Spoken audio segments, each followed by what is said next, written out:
여의치 않아서 또 내일을 기점으로 이제 2단계로 격상된다고 하더라고요. 그래서 상황이 많이 좋지 않은데 우리가 기도하고 또 하나님께 온전히 나아갈 때 하나님께서도 길을 열어주실 줄 믿습니다. 그래서 우리 성도님들이 더 열심히 이 땅을 위해서 같이 기도해 주셨으면 감사하겠습니다.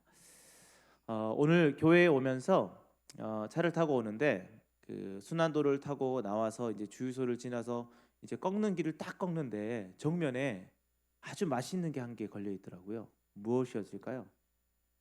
달이 걸려 있더라고요. 달이 엄청 크더라고요. 근데 막 호빵이 날라오는 것처럼 일단 나가실 때 한번 달을 좀 유심히 보시면 굉장히 크고 동그랗고 아주 그 막 마음속으로 확 들어오는 것 같더라고요. 그래서 한번 주위를 좀 둘러보는 그런 시간들을 좀 가졌으면 좋겠습니다. 겨울 또 여름 하면 생각나는 프로그램들이 있죠. 그게 뭐냐면 수련회입니다.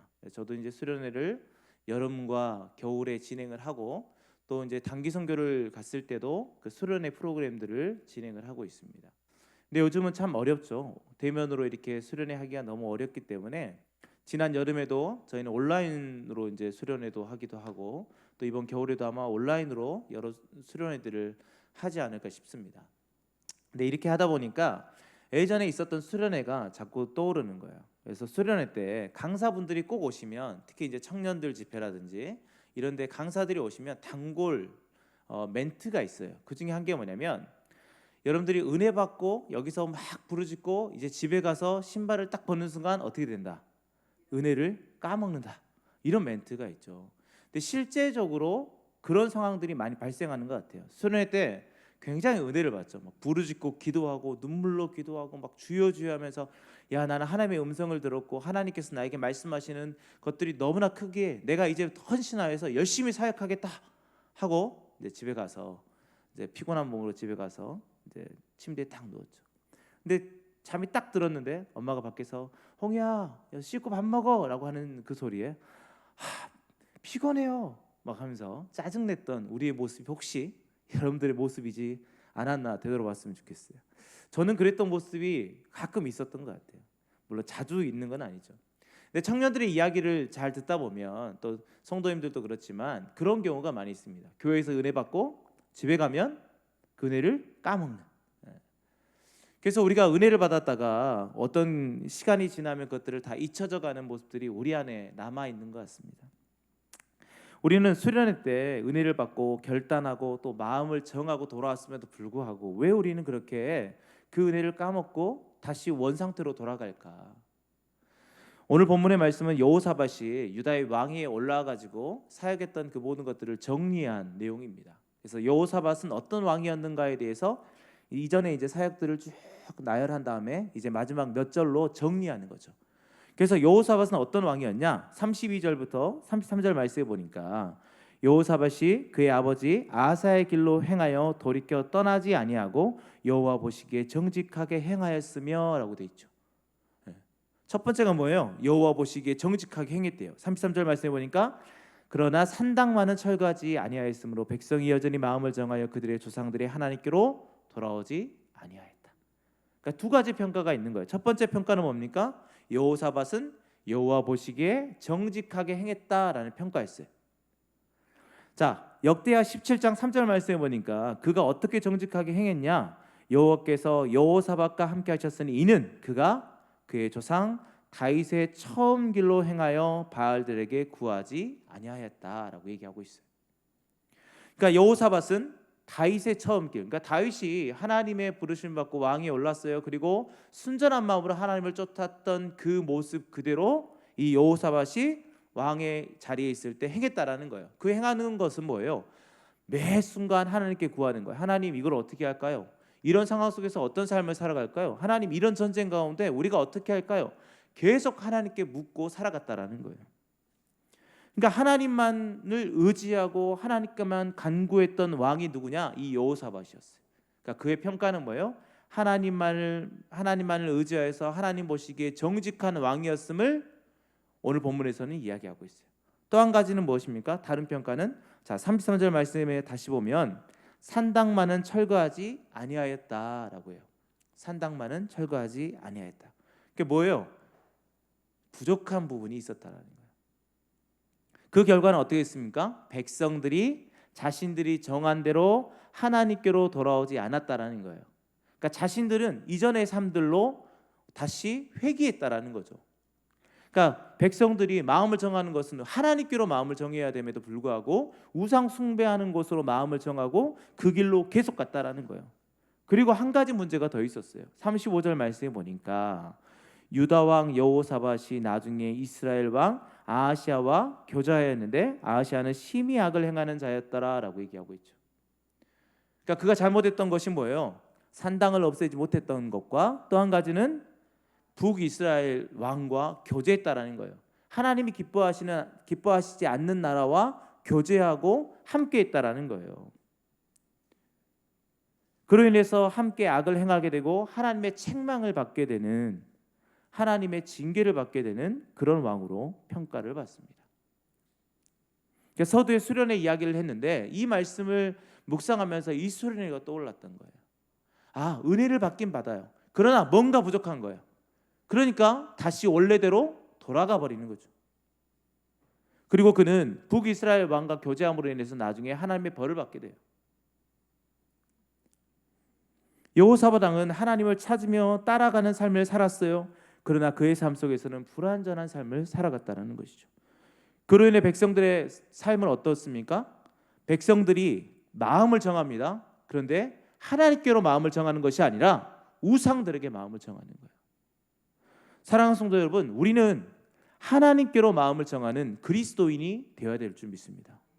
우리는 하나님께로만 마음을 정해야지 다른 것에 마음을 정하지 않아야 돼요. 우리는 매 순간 하나님께로만 돌아가고 하나님께만 의지하고 하나님을 구하고 찾는 삶들을 살아가야지 자꾸만 다른 것에 또 예전 것으로 돌아가지 않아야 될 줄 믿습니다. 그래서 우리는 마음을 정하여 하나님을 찾아야 되죠. 시편 108편 1절 말씀에 보니까 하나님이여 내 마음을 정하였사오니 내가 노래하며 나의 마음을 다하여 찬양하리로다. 이런 마음을 정하는 것, 내 마음을 정하였사오니 내가 하나님만을 의지하고 찬양하겠습니다. 이것이 우리 안에 가득 넘치길 소원합니다. 자, 그런데 마음을 정하는 것 그냥 하는 것일까? 아닙니다. 왜요? 우리는 수없는 수련회와 수없는 집회와 특별히 이번 다니엘 기도회를 통해서 21일 동안 열심히 기도하고 같이 간구하며 은혜 받았어요. 근데 지금 시간이 지났습니다. 어느 정도? 한 10일 정도 지났죠? 어떻습니까? 여러분들의 삶은? 아직도 은혜 충만하십니까? 네, 끄덕끄덕 하시는 분이 별로 없는 것 같아요. 네. 우리의 삶이 그렇다는 거예요. 다시 회개하는 것 같아요. 그러면 또 내년 다니엘 기도회만 기다리고 있어야 될까요? 아니겠죠. 뭔가 근본적인 대책이 필요하지 않겠습니까? 우리가 마음을 정했음에도 불구하고 왜 다시 예전의 마음으로 돌아가고 예전으로 회개할까? 성경의 많은 것들을 통해서 또 우리의 삶을 통해서 우리가 알 수 있는 것은 뭐냐면 우리의 입술만으로, 우리의 고백만으로 다 끝나지 않는다라는 거예요. 우리가 마음을 정하는 것, 이단에게도 마음을 정할 수 있어요. 그러나 우리가 분명한 것은 하나님께만 마음을 정해야 되는데 그 마음을 정하는 것은 그냥 내 입술과 내 고백만 있는 것이 아니라 딱 한 가지 더 필요한 게 있습니다. 그게 뭘까요? 행함이죠. 행함이 동반된 마음을 정하는 삶이 아니면 하나님께로 온전히 돌아갈 수 없어요.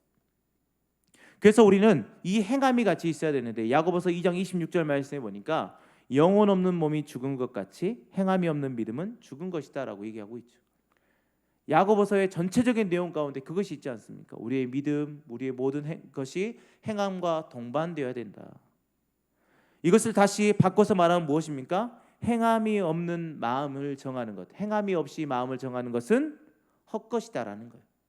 그래서 우리는 마음을 정할 때 이 행함이 뒤따라야 된다라는 거죠. 그럼 오늘 본문을 통해서 저는 두 가지의 행함, 우리가 마음을 정하기 위해서 우상이 아니라 하나님께 마음을 정하기 위해서 우리가 행해야 되는 두 가지가 무엇일까? 그것을 살펴보고 말씀을 정리하려고 해요.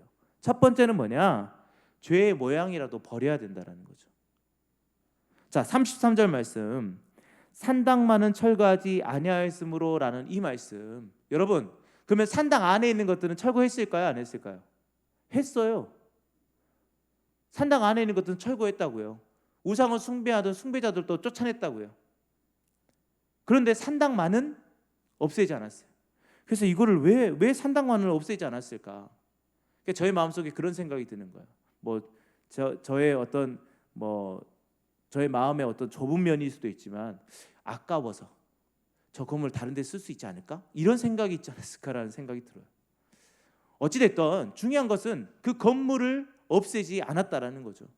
산당을 없애지 않았어요. 그 남겨둠으로 인해서 그 결과는 어떻습니까? 하나님을 따르지 않아요. 백성들이 하나님을 따르지 않고 다시 우상을 따르는 삶을 살게 되었다라는 거죠.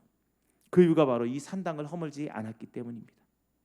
최근에 즐겨보는 프로그램이 있어요. 밤늦게 하는 프로그램인데 신박한 정리라는 프로그램입니다. 우리 그 다니엘 기도회 때 그 신혜라 집사님이 그 프로그램 인도하는데 그 신박한 정리를 보시면 집을 정리해 줘요. 근데 처음에 방문해 가지고 집을 딱 보는데 야, 연예인들 집 진짜 더럽더라고요. 예, 진짜 더러웠어요. 예, 뭐 저희 집이라고 깨끗한 건 아니지만 좀 넓은데 넓게 쓰지도 못하고 굉장히 좁아 보이고 또 짐들은 많고 지저분하더라고요. 그런데 거기서 가장 먼저 정리하는 게 무엇이냐면 필요하지 않는 것들을 솎아내는 거예요. 버리는 거예요. 그러니까 그 부분 비우기를 하지 않으면 정리가 되지 않더라고요. 그래서 하나하나 비우게 됩니다. 그런데 비우려고 하다 보니까 그 주인이 이건 안 돼요. 이거는 정말 기념비적인 거예요. 이것은 누가 선물해 줬어요. 이것은 내가 너무 아끼는 거예요. 뭐예요? 하다 보니까 비울 게 없어요. 그러나 아깝지만 누가 나에게 줬지만 나에게 쓸모가 없는 것이라고 판단되면 그것을 버렸을 때 집은 더 깨끗해지더라고요.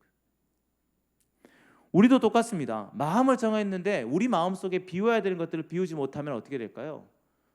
우리의 마음은 새롭게 하나님께로 마음을 정할 수 없게 되는 것이죠. 청년 사역을 하다 보니까 청년들의 가장 큰 고민 중에 하나가 뭐냐? 정욕이에요. 정욕을 어떻게 이길 것인가? 근데 특히 남자 청년들 같은 경우는 야동을 보거나 이런 어떤 잡지를 보거나 이런 것들에 굉장히 민감합니다. 근데 아이들이 공통적인 것이 뭐냐면 수련회 가서 제가 이제 잡지도 버리고 영화도 이제 다 끊어버리고 야동도 다 끊어버리고 열심히 하나님만을 위해 살겠습니다라고 했던 애들은 나중에 돌이켜보면 또 그걸 보고 있어요. 왜 그럴까요? 숨겨놓는 거예요. 그 책자를 버리기는 좀 그렇고 숨겨놓고 있는 거예요.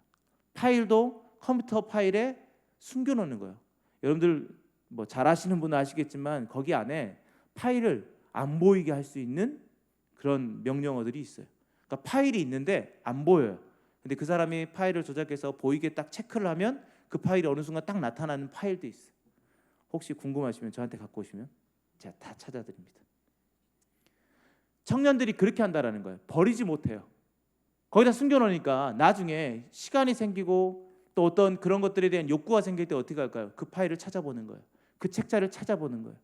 그러다 보니까 다시 그 죄악 가운데 빠지게 되더라고요. 그런데 그것을 버려버려요. 과감히 버려요. 그러면 어떻게 될까요? 그것에서 헤어나올 수 있게 되는 거예요. 완전히 헤어난다라는 말을 못해요. 왜? 늘 새롭게 모든 것들이 새롭게 다가오기 때문에 또 죄를 지을 수 있어요. 하지만 동일한 것들에 현혹되지 않는다라는 거죠. 그래서 우리는 죄의 모양이라도 버릴 것들은 과감히 버려야 돼요. 나를 현혹시키고 나를 무너뜨리고 하는 어떤 것이 있다면 그것을 과감히 버려야 돼요. 만약에 핸드폰이 나로 하여금 죄를 짓게 한다면 핸드폰을 버릴 수 있는 용기가 우리 안에 있어야 될 줄 믿습니다. 혹시 나 안에 있는 어떤 물건이라든지 어떤 재정이라든지 어떤 묶여있는 뭐라든지 우리 집에 있는 어떤 것이라든지 그것이 나로 하여금 하나님께 마음을 정하지 못하게 하는 죄의 근원이 된다면 그것을 과감히 버릴 수 있는 용기와 그런 마음이 우리 안에 있길 소원합니다. 그럴 때 우리가 마음을 정할 수 있어요. 누구에게? 하나님께로. 만약에 그렇게 하지 않고 그것을 꾹 움켜쥐고 있다면 우리는 어떻게 될까요? 다시 그쪽으로 돌아가게 된다는 거죠. 사랑하는 성도 여러분, 우리가 은혜를 받고 하나님께로 마음을 정하여 다시는 다른 곳에 생각을 두지 않기 위해서는 뭘 해야 되냐? 죄의 모양이라도 내 안에 있는 것들을 과감히 버릴 수 있는 은혜가 우리 안에 있어야 될 줄 믿습니다. 그리고 가장 큰 그것을 버릴 수 있는 가장 큰 용기는 내 안에 성령이 충만할 때 가능합니다. 그래서 성령 충만함으로 그 죄의 모양이라도 버려서 온전히 하나님께로만 마음을 정했으면 좋겠습니다. 자, 두 번째. 그렇다면 우리가 마음을 정할 때 두 번째 행함이 어떤 것일까? 어떻게 행해야 되는가? 그것은 뭐냐? 세상적인 방법 그리고 신앙적인 방법을 구분해내야 될 줄 알아야 돼요. 구분할 줄 알아야 돼요. 세상적인 방법과 신앙적인 방법을 온전히 구분할 줄 알아야 된다는 거예요. 자, 오늘 본문 35절 말씀해 보니까 유다 왕 여호사밧이 나중에 이스라엘 왕 아하시아와 교제하였는데 아하시아는 심히 악을 행하는 자였더라라고 얘기해요. 여호사밧은요, 세상 왕들이 주로 하는 방법으로 나라를 굳건하게 하고 있는 거예요. 그게 뭘까요? 정략결혼이죠. 정략결혼.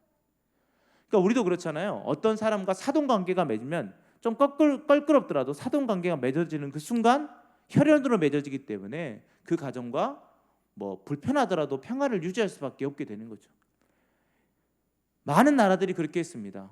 우리의 조상들도 그런 정략결혼을 통해서 그 나라를 좀 세워가려고 했던 모습들이 있고 세계의 모든 나라들이 그렇다는 거죠. 그게 뭘까요? 세상적인 지혜예요. 지혜. 역대하 18장 1절 말씀입니다. 같이 한번 읽어보도록 하겠습니다. 여호사밧이 부귀와 영광을 크게 떨쳤고 아합 가문과 혼인함으로 인척 관계를 맺었더라. 정리하면 뭐예요? 북이스라엘 아합 가문과 인척 관계를 맺어서 그들과 함께 평화를 누리기를 소원했다. 뭐 이런 거예요. 이것이 뭘까요? 세상적인 지혜입니다. 세상적인 방법이에요. 그런데 이것을 통해서 말년에 하나님을 떠난 왕이 있어요. 가장 큰 왕 누굴까요? 솔로몬입니다. 솔로몬의 후궁이 몇 명일까요? 후궁 700명이에요. 첩은 300명이에요. 도합 1000명의 후궁과 첩이 존재했어요. 그런데 그 후궁과 첩들을 통해서 솔로몬이 우상을 숭배하게 되고 말로가 캄캄하게 변했어요. 여러분, 물론 솔로몬이 그들을 사랑했다라고 성경은 표현하고 있습니다. 그러나 중요한 것은 사랑했더라도 그것은 정략결혼이에요. 이방 나라들과 혼인하는 것은 하나님의 뜻이 아닙니다. 세상의 지혜고 그것을 통해서 이 솔로몬은 이 나라를 굳건하게 하기를 원했어요. 그 결과는 그가 하나님으로부터 마음이 떠나버립니다. 하나님의 지혜로 위대한 업적을 남겼던 솔로몬이었지만 그의 마음을 돌려서 하나님을 떠나버리는 우를 범하게 되는 거죠. 오늘 본문에 나오는 여호사밧도 동일합니다. 정략적인 결혼을 통해서 북이스라엘과 혼인관계를 맺어서 그들과 평안을 누리려고 했었죠. 그러나 그가 그것 때문에 죄를 범하게 되는 것입니다. 그래서 우리에게 필요한 것이 뭘까요? 하나님의 방법과 세상적인 방법의 구분이 필요해요. 그렇다고 해서 세상적인 방법이 다 나쁘냐? 그것이 아닙니다. 그것을 의미하는 것이 아니라 세상적인 방법이 하나님의 방법을 따르지 않으면 세상적인 방법을 버려야 된다는 의미지 세상적인 방법이 다 나쁘다는 뜻이 아니에요. 세상적인 지혜를 가지고 나아가야 되는 부분도 있어요. 그러나 그것이 하나님의 뜻에 합당하지 않다면 그것이 서로 나에게 피해가 있을지라도 그것을 버릴 줄 아는 우리의 마음이 있어야 돼요. 성경을 읽을 때 레위기서를 읽으면 졸립니다. 그죠? 근데 레위기를 간통하는 하나의 구절이 있어요. 그게 뭐냐? 레위기 10장 10절이에요. 한번 띄워주세요. 같이 한번 읽어보겠습니다. 시작. 그리하여야 너희가 거룩하고 속된 것을 분별하며 부정하고 정한 것을 분별하고. 아멘. 레위기서는요 이것으로 귀결되는 거예요. 뭐예요? 분별하는 거예요. 정한 것이 무엇이고 부정한 것이 무엇인지, 거룩한 것이 무엇이고 속된 것이 무엇인지 분별하여서 우리 속된 것, 거룩하지 못한 우리의 속된 것이 이 정한 것을 통하여 하나님께 어떻게 나아갈 것인가에 대한 방법들이 레위기서에 있는 거예요. 다시 정리할게요. 거룩하신 하나님 앞에 속된 우리가 나아가는 방법은 정한 것을 통하여 나갈 수 있는데, 그래서 정한 것과 부정한 것을 구분해서 정한 것을 통해서 거룩하신 하나님 앞에 나아가는 방법이 레위기서에 기록되어 있는 거예요. 그래서 뭐 네 발 달린 구, 뭐 되새김질하는 것은 거룩하고 돼지는 부정하고 이런 것들이 뭘까요? 하나님께로 나아가는 방법이 어떤 것이 정한 것인지 어떤 것이 부정한 것인지 구별해서 우리가 올바른 방법을 선택해서 나가는 거죠. 그래서 하나님을 만나는 거예요. 그게 뭘까요? 분별하는 거예요. 세상적인 지혜, 세상적인 방법 좋아요. 다 좋습니다. 그러나 그것이 하나님의 뜻에 합당하지 못하다면 그것은 버려야 되는 것이죠. 그런데 우리는 세상적인 방법이 사람들이 다 하는 것이기 때문에 그래 뭐 어때 다 하는 건데 나도 해야지 이렇게 하면서 우리는 따라가지 않습니까? 청년 사역을 하다 보니까 12월 달이 되면 항상 고민하고 걱정하는 것이 있어요. 그게 뭘까요? 우리 학생들이, 그리스도인들이 컨닝하지 않을까? 여러분, 컨닝은 나쁜 거죠. 그런데요, 컨닝할 수 있는 상황임에도 불구하고 컨닝을 안 하잖아요. 그럼 친구들이 뭐라고 하냐면, 야, 미련한 놈, 야, 다 보이는 거 이거 그냥 보고 하면 되지, 니는 뭐가 잘났다고 안 보고 하니? 이렇게 합니다. 그래서 컨닝을 안 하는 것이 미련한 것으로 둔갑해 버리는 거예요. 근데 세상 사람들은 그렇게 얘기를 해요. 세상적인 방법이니까. 그런데 우리 그리스도인들은 어떻게 해야 됩니까? 그것은 세상적인 방법이지만 하나님의 뜻에 합당하지 않기 때문에 우리는 컨닝을 하지 않아야 되겠죠. 비록 컨닝을 했던 사람들은 A뿔을 맞고 나는 B를 맞을지언정 컨닝하지 않고 그렇게 시험 보는 것이 그리스도인으로서 합당한 삶이죠. 이것을 구분해내는 거예요. 세상적인 방법이 하나님의 뜻에 맞지 않다면 그것을 버리는 것, 그것이 우리의 지혜로운 분별이라는 것입니다.